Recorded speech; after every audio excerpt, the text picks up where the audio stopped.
पावसाळा सुरू झाला की अशी खेकडे पकडण्याची मजा वेगळीच. असं भरलेला खेकडं की नाही स्वच्छ करून आमच्या आकाशराव, मी आणि परशांतराव डायरेक्ट गेलो दर्शन भाऊकडे. आणलेले बारीक सारीक नांगे की नाही सगळं बारीक करून घेतलं. आजचं सगळं नियोजन आमच्या दर्शन भाऊनं लावलेला. खेकड्याचे असे छोटे छोटे नांगे सगळे वस्त्रगाळ करून घेतले. दर्शन भाऊचे मित्र आणि त्यांच्याकडे सगळं नियोजन होतं, त्यामुळे एक नंबर टॉपचा विषय होता. अगदीच खेकड्याचं कालवण करून घेतला आणि एक नांगा भाजून घेतला. खेकड्याचा नांगा असं भाजून कधी खाल्लायचं काय कमेंट करा. आता मुख्य विषय होता तो रश्श्याचा.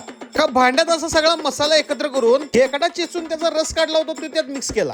चुलीवर असा साळ साळ साळ साळ उकळून घेतला.